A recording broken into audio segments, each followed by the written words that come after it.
नमस्कार, मी साक्षी पांचाळ आणि आपण पाहताय न्यूज अनकट। या बातमीपत्रात पाहूयात टॉप 10 घडामोडी।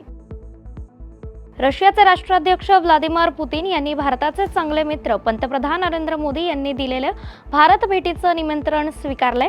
काल दोन्ही देशांमध्ये झालेल्या दूरध्वनी संभाषणात हा निर्णय घेण्यात आला। या संभाषणादरम्यान भारत आणि रशिया यांच्यातील विशेष आणि विशेषाधिकार प्राप्त धोरणात्मक भागीदारी अधिक मजबूत करण्याच्या वचनबद्धतेचा दोन्ही नेत्यांनी पुनरुच्चार केला। गृह मंत्रालयाचे सर्व राज्यांना सुरक्षा संदर्भात मॉक ड्रिल घेण्याचे आदेश। 7 मे रोजी सुरक्षा यंत्रणांची मॉक ड्रिल घेण्याचे निर्देशही देण्यात आले। हवाई हल्ल्याचे सायरन बजावण्याचेही निर्देश देण्यात आले। विद्यार्थी नागरिकांना स्वसंरक्षण प्रशिक्षण देण्याचेही निर्देश या मॉक ड्रिलच्या माध्यमातून देण्यात आले। नागपूर जिल्ह्यातील शिक्षक भरती घोटाळा प्रकरणाची मुख्यमंत्र्यांकडून दखल।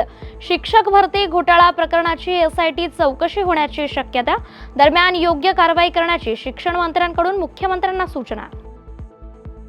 मुंबईतील घाटकोपरच्या झुंझुनवाला महाविद्यालयाची विद्यार्थिनी गायत्री पन्हाळकरने 12वीच्या परीक्षेत मराठी विषयात मिळवले 100 पैकी 100 गुण, पटकावला राज्यात प्रथम क्रमांक। वाणिज्य शाखेत शिकणाऱ्या आणि एकूण 87% गुण मिळवलेल्या गायत्रीवर लहानपणापासूनच मराठी भाषेचे संस्कार। पहलगाम हल्ल्याबाबत सरकारची भूमिका स्पष्ट नाही असा आरोप प्रकाश आंबेडकरांनी केलाय। अमेरिकेच्या परवानगीनंतर कारवाई होणार का असा प्रश्न त्यांनी विचारलाय। तसेच पाकिस्तान विरोधात लॉबिंगसाठी जेसन मिलर यांनी $1.5 लाख मिळणार असल्याचा आरोपही केलाय। खासदार नारायण राणे यांनी शक्तीपीठ महामार्गाच्या समस्यांबाबत जिल्हाधिकाऱ्यांसोबत बैठक आयोजित केली। जनतेचे प्रश्न सोडवले जातील असा विश्वास त्यांनी व्यक्त केलाय।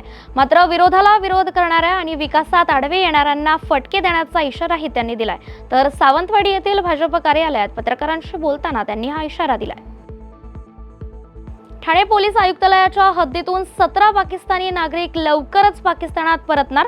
केंद्रीय गृह मंत्रालयाच्या आदेशानंतर तात्पुरत्या व्हिसावर आलेले हे नागरिक परतीच्या मार्गावर। हे नागरिक विविध कारणांसाठी भारतात आले होते। बांगलादेशातील चितगाव न्यायालयाने हिंदू नेते चिन्मय कृष्णदास यांना अटक करण्याचे आदेश दिले। वकील सैफुल इस्लाम अलीफ यांच्या हत्या प्रकरणात हा आदेश देण्यात आलाय। तर गेल्या वर्षी 7 नोव्हेंबर रोजी न्यायालयाच्या आवारात वकिलाची हत्या झाली होती आणि याच प्रकरणी इतर 3 अर्जांवर आज सुनावणी होणार आहे। काल दुपारनंतर बीड, गेवराई, पाटोदा आणि आष्टी केज तालुक्यात वादळी वाऱ्यासह जोरदार पाऊस आणि गारपिटीने थैमान घातलाय। या अवकाळी संकटामुळे काढणीला आलेल्या पिकांचं मोठ्या प्रमाणात नुकसान झालंय। तर त्याचबरोबर हिंगोली जिल्ह्यातही काल वादळी वाऱ्यासह अवकाळी पाऊस आणि गारपिटीने जोरदार हजेरी लावली। बिहारमधील कटिहार येथे काल रात्री एका लग्नातील 8 पाहुण्यांचा दुर्दैवी मृत्यू झालाय। तर अपघातात 2 जण जखमी झालेत, त्यांच्यावर सध्या रुग्णालयात उपचार सुरू आहे। हे सर्व 10 जण एकाच स्कॉर्पिओमधून प्रवास करत असताना हा अपघात झालाय।